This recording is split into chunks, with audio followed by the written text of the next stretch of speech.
IVF treatment के failure rates high क्यों होते हैं? या तो आप आईवीएफ कराने का सोच रहे हैं, या फिर आप एक साइकिल ले चुके हैं और वो फेलियर रही है। इसके क्या कारण हैं? देखिए, आईवीएफ ट्रीटमेंट का मेजर जो फेलियर के कारण होते हैं वो होता है एग की क्वालिटी या फिर स्पर्म की क्वालिटी।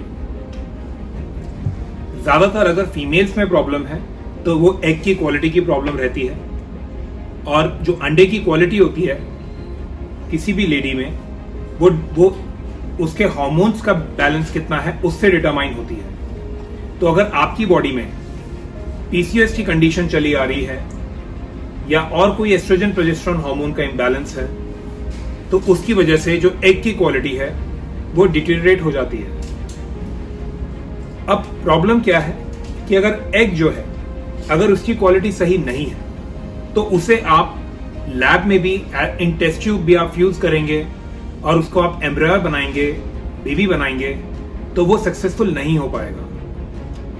या तो वो 2 या 3 दिन तक या 1 वीक तक वो टेस्ट ट्यूब में बेबी बन ही नहीं पाएगा, और अगर बनता भी है और इम्प्लांट कर दिया जाता है यूट्रस में तो उसके बाद में मिसकैरेज होने के चांसेस बहुत ज्यादा बढ़ जाएंगे। तो ये एक बहुत बड़ी प्रॉब्लम है कि आईवीएफ की जो सक्सेस रेट है वो 40 to 45% रहता है, मतलब बहुत ज्यादा सक्सेस रेट नहीं मिल पाता है। अगर आपको अपने बॉडी में एग्स की क्वालिटी को सही रखना है तो मेटाबॉलिज्म एंड इम्यून करेक्शन ही एक मात्र तरीका है जिससे कि आप अपनी बॉडी के हार्मोन्स को बैलेंस कर लें। चाहे आपको पीसीओडी की कंडीशन है, चाहे एस्ट्रोजन प्रोजेस्टेरोन का इम्बैलेंस है, चाहे थायराइड हार्मोन का इम्बैलेंस है, अगर आप इन हार्मोन्स को करेक्ट कर लें through proper intensive dietary management, through toxins removal from the body, through proper vitamin supplements and mineral intake,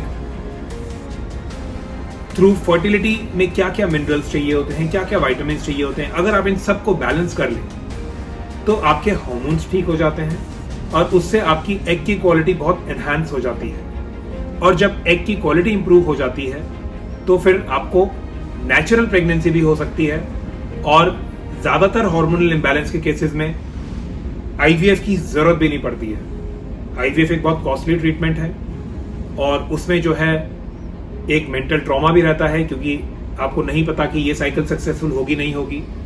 एक पेनफुल प्रोसीजर भी रहता है, इंजेक्शंस मल्टीपल लेने पड़ते हैं, और लॉन्ग टर्म साइड इफेक्ट्स भी हो सकते हैं, हो भी जाते हैं आईवीएफ के ट्रीटमेंट से।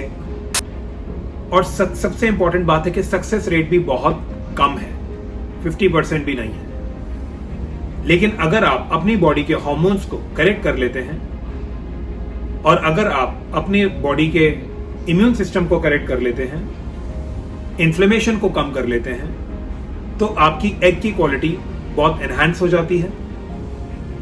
और अगर अच्छे एग की क्वालिटी रहती है तो आपको प्रेगनेंसी नेचुरली हो जाती है। और अगर आप आईवीएफ के साथ भी जाना चाहते हैं, बाय चांस अगर कुछ परसेंट, ज्यादातर सक्सेस रेट मिली जाती है, बहुत हाई सक्सेस रेट होता है metabolic and immune correction approach का, लेकिन फिर भी अगर बाय चांस नहीं है तो आईवीएफ में आपको सक्सेस और ज्यादा मिल पाएगी या बेटर मिल पाएगी अगर आप अपने अंदर बॉडी के एनवायरनमेंट का जो हार्मोन्स हैं उनको आप करेक्ट कर लेंगे, क्योंकि वहां पे चांसेस ऑफ सक्सेस बहुत ज्यादा बढ़ जाते हैं। तो आई होप कि आज के मेरे इस डिस्कशन से आपको समझ में आया होगा कि आईवीएफ करने से पहले आप एक बार अपने बॉडी के सिस्टम्स को ठीक करें। ज्यादातर केसेस में आपको आईवीएफ की जरूरत पड़ेगी ही नहीं, और अगर बाय चांस पड़ती भी है तो भी अगर आपके बॉडी के इंटरनल हार्मोन्स ठीक होंगे, इम्यून सिस्टम ठीक होगा, एग्स की क्वालिटी अच्छी होगी, तो आईवीएफ में भी आपको सक्सेस मिलेगा, और आईवीएफ के सक्सेस मिलने के भी चांसेस बहुत ज्यादा बढ़ जाएंगे। आपकी अगर कोई भी क्वेरीज हो तो आप कमेंट सेक्शन में जरूर डालें, डायरेक्ट मैसेजिंग करें या दिए गए व्हाट्सएप नंबर पे पूछें। Me and my team would be happy to help you and give you success in getting pregnant. Thank you.